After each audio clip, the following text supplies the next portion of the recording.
Hey, so amazing. You see how they playing? Live wire, it's all about sports and entertainment. You don't want to miss it, so official like you never seen. Keep it going till the whistle blowing from the referee. Everything from highlights and stats, you know that we gotta run it back. Whether on the field or the court, you know that this is where it's at. Subscribe, no delaying. This is Live Wire, sports and entertainment. Let's go. All right, welcome back to another Live Wire Sports Media Update. So we're gonna continue these videos of one and only Caitlin Clark. Caitlin Clark is what we want to say.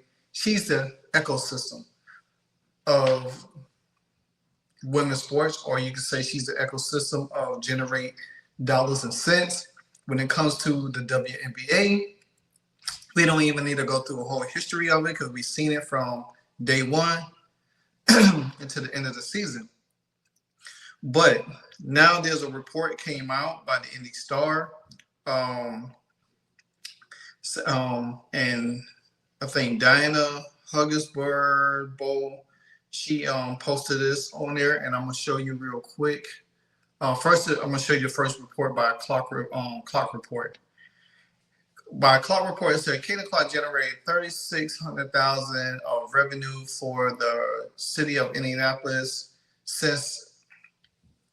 Well, my bad, 36 million of revenue for the city of Indianapolis since being drafted by the Fever, according to a renowned valuation guru in the field of finance. The numbers are so staggering, they don't even seem real. And just imagine what that means. Just imagine what that means. If you're generating $36 million for the city of Indianapolis, then that means everything that has pumped in there from sales, revenue, ticket sales, attendance, merchandise, food, beverage, hotels, lodging, accommodations, everything. She has pumped that in there. She has pumped that into that city. You got to think about this. People come from all over the world just to travel, just to see Caitlin Clark play basketball. She had people, I think, from Australia. She had people from Canada, some other places. And if you think this 36 million is just a tipping scale, just imagine what 2025 is going to look like. That's why I say when I did the video before past about her 11.1 million landing on the highest paid female athletes list, that's going to bump up even more. Because her hand is so much stuff, but it's not a heavy hand. It's just a hand that just touches wherever she goes. She's so beloved. She's so wanted. People gravitate to her. Kids love her. So, and it's going to be even more astronomical when the season kicks off. When you already see the ticket prices already up to $271 now. I don't even care how much the ticket prices is, because I'm going to that first game. I'm just letting you know off the bat, I'm going to the first game. And I already have my hotel booked for the All-Star weekend, so I'm already locked and loaded for it all. It's just going to show what Caitlin Clark is capable of. Now, the second report, I'm going to show you real quick. And then I'm going to get into the initial thing.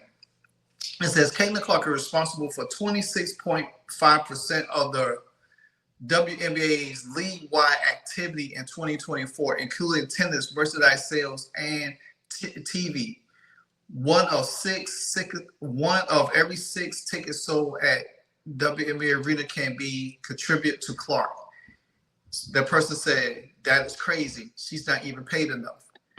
Now, I want to talk about a brief moment of her being paid enough, because there's rumors I have heard about her most likely the Indiana Fever might look into after this draft, going into the later part of the season, because you know the new CBA is supposed to kick in 2026. But I do believe her rookie deal is going to get restructured throughout by the end of the season, and she's going to end up toppling that $1 million mark. I think they're gonna have to lock her in, and I think because now I understand that Aaliyah Boston's rookie contract comes up before Caitlin's, but Aaliyah Boston ain't moving the needle like Caitlin Clark. Now I believe Aaliyah Boston will get paid when her rookie year up, and I think they probably going to try to lock both of them up. But I think Caitlin Clark is going to get paid more because what she has generated for the WNBA. And that's just going to show you that, hey, we got to lock this girl long term. You don't want her to hit the free agent market, make her sign an extension contract by the end of the season, probably a 4-year extension worth whatever, 1.5 to $2 million. You know what I'm saying? She's probably going to be the first athlete in the W to make $1 million. Over $1 million. That's just how it is. Now, so I want to read this article by Dana Hunsinger Bimbo. Bimbo, not Bimbo, you know what I'm saying? But you get it if you read the article. So, Dr. Ryan Barrow is a renowned valuation guru in the field of finance. He is an expert of estimating something or someone's worth. His professional opinion is so revered that he has been called on to testify in court on a valuation expert, including cases involving sports property. Wow, that's something.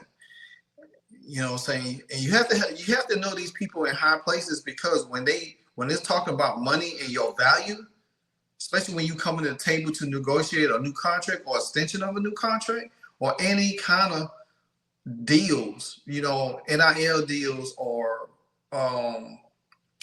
sponsorship deals, all of this stuff takes place. Your value speaks highly for you. This is why when you think about in the NFL, a lot of these players say, oh, the value. You always hear the term, the value of the running back has diminished. But you think about it. Look what Saquon Barkley, look what Derrick Henry has continued to do in his long, illustrious career. These running backs should get paid more, but they have the value of the running back so low. Even wide receivers are getting paid more. The defensive ends, nose tackles, all of them. You look at in the NBA with the Supermax contract, you have to perform at a certain level to even get a Supermax deal. You know what I'm saying? You have to make an all-star. You have to hit certain criteria. So to hit the Supermax, not everybody in the NBA can get a Supermax deal. It's just that how it is. Just like the NBA.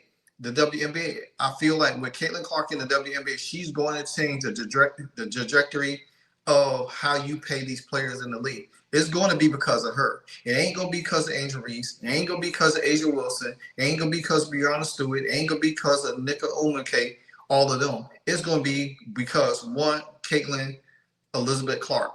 So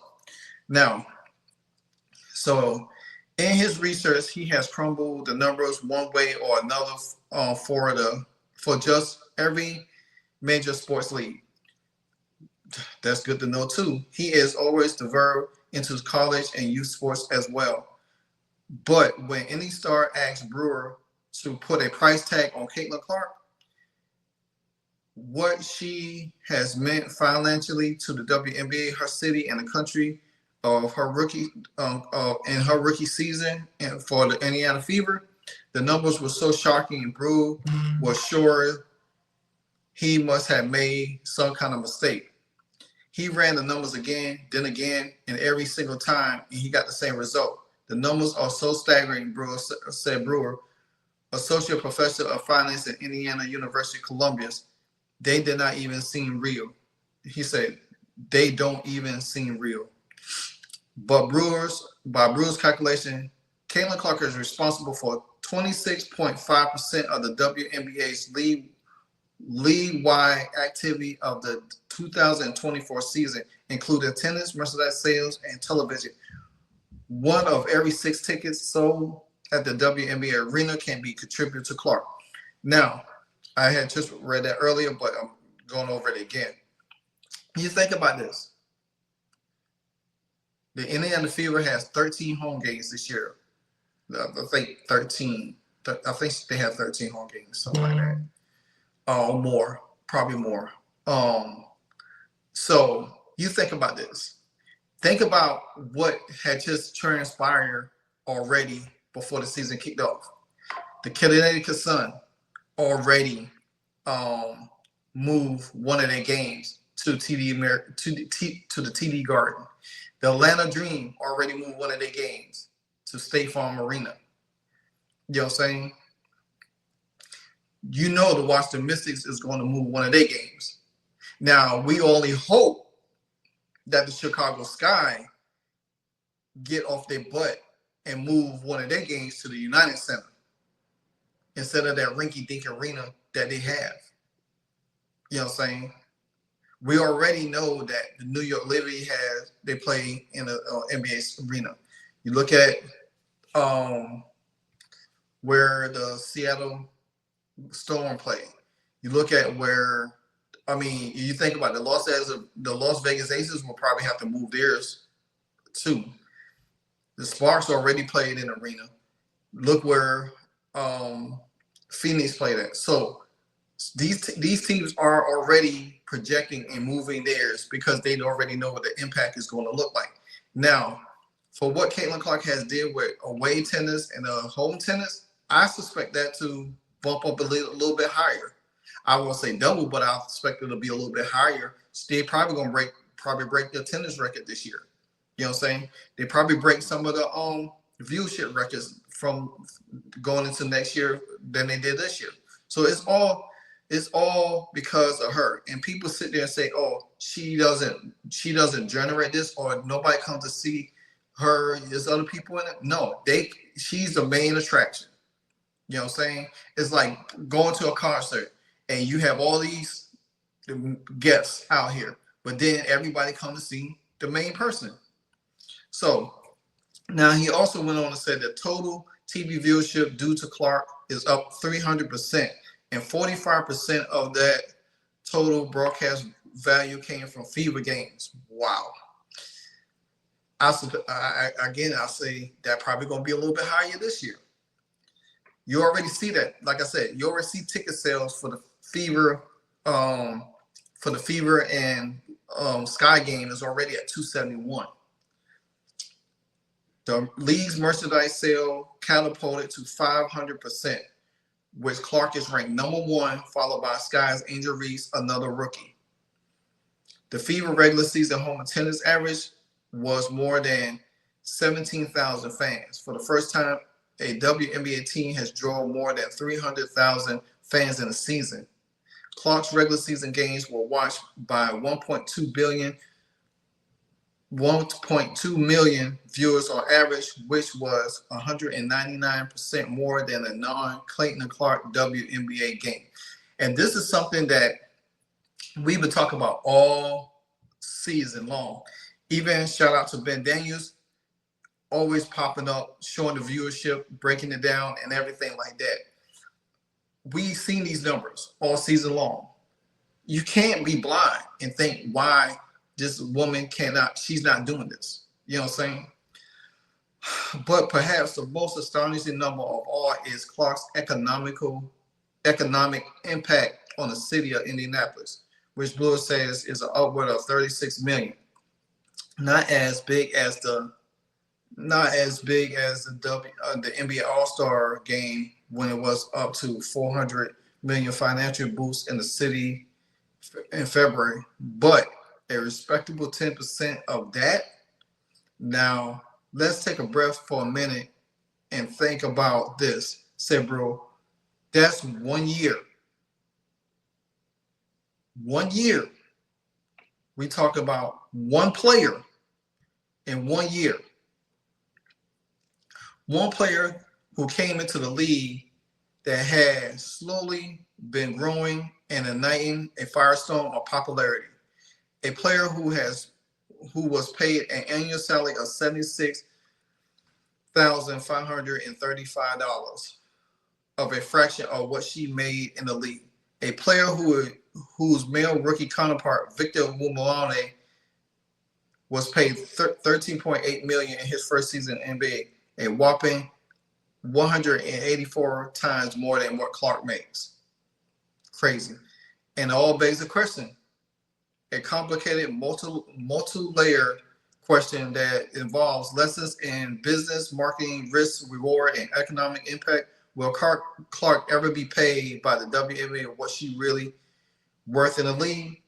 Yes, it would make a ton of sense for Indianapolis to lock her up long-term at millions of dollars a year, said John Holden, Associate Professor of Business Law and Ethics of the Indiana University Kelley School of Business. But the Fever and the WNBA can't just go out and give these deals, even if that's what the market value for Clark playing will be worth. So I read that whole article, top to bottom for y'all. I'll try to post the article link in my description. If you can't pull it up, I can resubmit it to you if you comment and everything like that, and I'll put it in your comments for you. What he's saying is that everybody in the league can't get that kind of money, that $1 million money. And there's only going to be a few. But I think Caitlin Clark is going to be the highest paid. She is the driving force. Now, we already know the political standpoint about it, because you know people like Asia Wilson, she's going to whine, probably Breonna Stewart, she's going to say, well, I won a WNBA title, but you went 5 times and it didn't win none. Asia Wilson, 2-time champion MVP, she going to think she worth more, but she ain't moving the needle. See, that's how you have to separate everything, because you got to look at it from the trajectory of what Caitlin Clark is doing, what she's driving. Because trust me, if Caitlin Clark was not in the league would not have these numbers. It would be bad. The numbers would be really bad. Even Angel Reese couldn't do this. You already see that Asia Wilson can't do it. Breonna Stewart can't do it. Nafisha Carter can't do it. There's only one person that could do this. So it's only fitting that when they go to the table renegotiating her rookie deal, and they say, well, look, if Caitlin Clark, if they manage to pay Caitlin Clark at least to $2 to $3 million, I'm good with that. Now, if they give her something like $5 million, that's, hey, let me tell you, she broke the barrier. She broke the barrier, because guess what? Juju and Paige they great players, but they ain't gonna be able to come in getting paid like that. They would get something up there. But Caitlin Clark is gonna be the one that, hey, I got this rolling. I did this for y'all. Now y'all can come in and benefit from it. That's what it's gonna be like. Because see, when Paige and Juju come in, Paige coming in next year, when Juju's come in a couple of years, the groundwork is already set. All they got to do is come into the league and produce. That's all they got to do. Come into the league and produce. I think if Caitlin Clark didn't come out this year and Paige had came out before Caitlin, the WNBA would have been in a bad place. Because as good of a player as Paige Beckers is, her personality is nice, but she's not that pull. She's not exciting to watch. So it would have took an economical person like Caitlin Clark to come into the league and drop bombs like Hiroshima on them. You know what I'm saying? So my thing is this here, man. If you think these numbers was great this past year, well, then stay tuned for 2025, because it's going to be out of this world again. Continue to like, comment, subscribe. I'm a couple of subscribers away from 7,000. Hit that like, the notification bell anytime I drop a hardcore video. Until the next video, Live Wire Sports, and I'm out. Ayy, so amazing. You see how they playing? Live wire, it's all about sports and entertainment. You don't wanna miss it, so official like you never seen. Keep it going till the whistle blowing from the referee. Everything from highlights and stats, you know that we gotta run it back. Whether on the field or the court, you know that this is where it's at. Subscribe, no delaying. This is Live Wire, sports and entertainment. Let's go.